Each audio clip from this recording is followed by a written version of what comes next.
A Memory Called Empire by Arkady Martine, and A Desolation Called Peace, which is part 2, by Arkady Martine.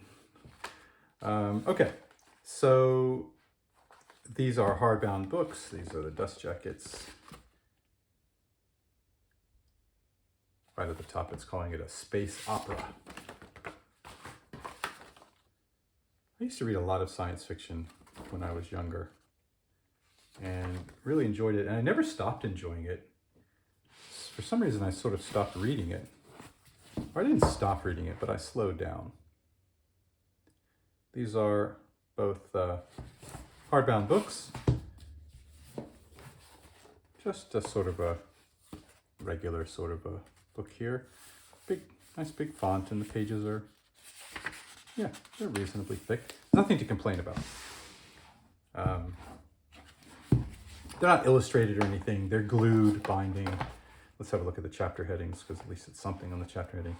So the book, I was recommended this book by a friend of mine. Well, to be fair, he didn't say you have to read this book. I asked him what he was reading, and he said, "Oh, I just finished the series. They're really good."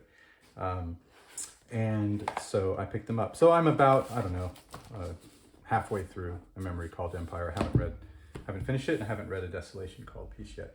It's good. It's interesting because it's science fiction, which that's true, but it also has a lot of the main character goes to a place where it's a different culture, but she's familiar with that culture.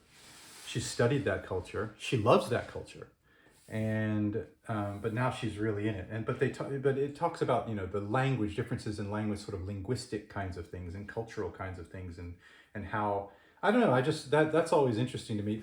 I'm just saying, completely aside from the story, this sort of building of the discussing of the culture and the language, and how they do it this way and we do it this way. Well, they don't understand how this fits into that in our culture. But the way that they do it in that culture, she really loves that culture. At least she does in the part of the book that I've read so far. There are elements she doesn't love so much, but she generally loves the culture. And but at the same time, it's taking over everything. That culture is the big culture, and it's sort of taking over everything. And I imagine that it's something like a lot of people might feel if they love a culture but still also want to maintain their own culture. There are Anglophiles and Francophiles and Sinophiles and people like that, and they want to mostly, maybe they might want to keep their own culture, but they still really appreciate and love the other